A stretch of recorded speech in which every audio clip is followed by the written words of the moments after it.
네, 은혜로운 섹터 장은혜입니다.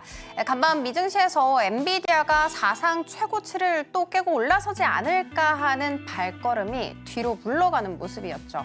5% 가깝게 내림세를 보여줬고요. 장중 한때이긴 하지만 삼성전자가 3% 가깝게, SK하이닉스는 5% 가깝게 큰 폭으로 떨어지는 모습 보이기도 했습니다. 어떤 반도체 악재였나 하나씩 살펴보도록 하겠습니다. 반도체 슈퍼을이 별명입니다. ASML인데 사실상 이 기업이 이런 별명을 붙은 이유는 정말 독보적인 기술력을 갖고 있기 때문입니다.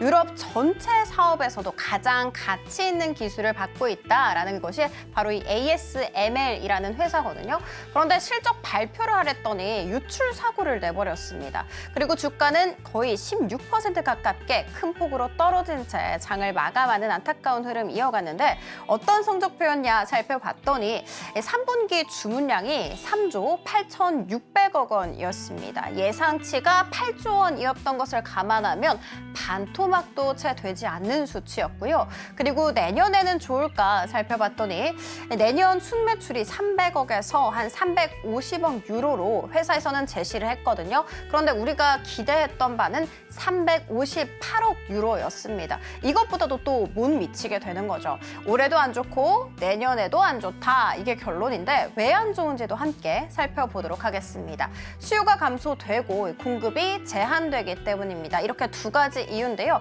먼저 첫 번째 이유, EUV 장비 수요가 감소 계속해서 되고 있는 이런 상황입니다. 실제로 이 TSMC를 제외한 전 세계 파운드리 쪽에서 다 난항을 겪고 있죠. 수요가 쪼그라들 수밖에 없고요. 그리고 미국의 중국 대리기가 계속해서 이어지고 있는 상황입니다. 실제로 이번에 수출 금지 조치를 당한 것이 실적을 끌어내렸다라는 이야기 굉장히 많이 있습니다. 지난 2분기 한번 살펴봤더니 중국이 전체 매출에서 차지하는 비중이 거의 반이었습니다. 49%였거든요. 이렇게 안 좋은 소식을 내놨던 ASML 그리고 무너지는 반도체이지만 그래도 장 초반보다는 좋은 흐름 이어가고 있다는 것은 알려드리도록 하겠습니다.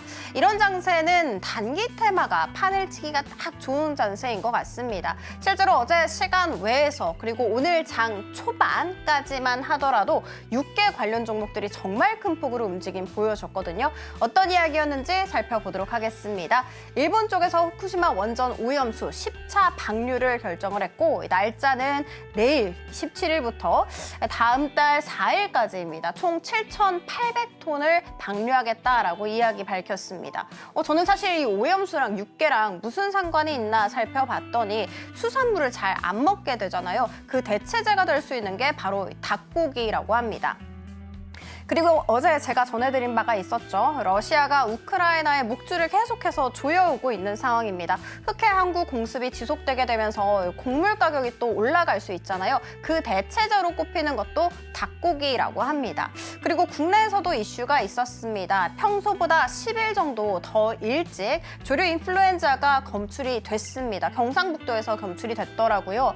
여기에 대해서 방역당국은 위기 경보를 주의 단계에서 심각 단계로 격상을 하기도 했습니다. 이런 여러 가지 이슈 받아가면서 관련 종목들이 거의 20% 넘게 급등세를 보이다가 지금은 다 시세를 반납했다라는 거 알려드리도록 하겠습니다. 국내 테마 탑3 들어가 보도록 하겠습니다.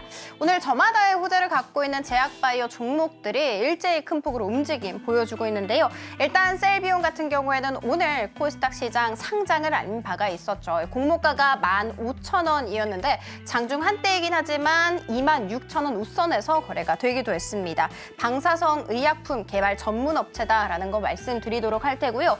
이 KPM테크 같은 경우에는 텔콘 RF 제약이라는 회사가 있습니다. 이 회사에서 이 KPM테크 지분 한 22%를 보유를 하고 있어요. 그런데 텔콘 RF 제약 쪽에서 호재를 꺼내놓게 됩니다. 주식 액면 병합을 결정을 했고요. 뿐만이 아니라 바이오 산업 확장을 하겠다라는 이야기 받아가면서 오늘 장중한 때 20% 넘게 급등세를 보이기도 했고요. 마지막으로는 동구 바이오 제약도 한번 살펴보도록 하겠습니다. 고지혈증 치료제가 있는데 이 고지혈증 치료제임에도 불구하고 비만이라든지 당뇨라든지 이런 것으로 인한 심부전에도 효과가 있다라는 이야기 나오게 됐습니다. 그래서 이 치료제를 생산을 하고 시장에 공급을 하는 동구 바이오 제약이 오늘 시장에 큰 관심 받고 있습니다. 그리고 연이틀 상승세 가도 갈리고 있는 쪽이 바로 원자력인 것 같습니다. 빅테크 기업들이 원전을 잘 활용을 하고 있다라는 소식 속에 오늘 우진엠텍과 같은 종목이 10%대까지 급등세를 보이다가 상승분을 계속해서 토해내고 있는 상황. 그럼에도 불구하고 이 BHI라는 종목은 그래도 상대적으로 시세를 잘 지켜주고 있는 상황이다라는 거 말씀드리도록 하겠습니다. 비만 치료제도 이제는 빼놓을 수 없을 것 같습니다. 펩트론과 같은 종목들이 20% 넘는 급등세를 장중한 때 보이기도 했는데요. 제가 주가 차트를 한번 살펴봤더니 일라이릴리아 손을 잡는다라는 소식 이후에 단 하루를 제외하고 모두리 다 양봉으로 마감을 하게 됐더라고요. 반면에 블루엠텍은 조금 등락이 굉장히 심합니다. 어제 하락세를 보이다가 상승 전환 후에 20%대까지 급등세를 보인 채 마감했는데 오늘은 정확히 그 반대 그래프이더라고요.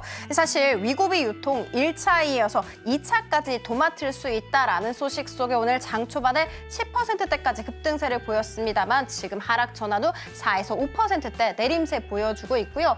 대화제약과 같은 종목들은 최근에 경구형 항암제를 중국에 판매하는 거 본격화한다라는 소식이 전해지고 그때 시장의 주목을 받았다가 오늘도 다시 한번 주목, 장중한 때지만 27% 넘는 고공행진을 이어가게 됐습니다. 은혜로운 섹터 장은이었습니다.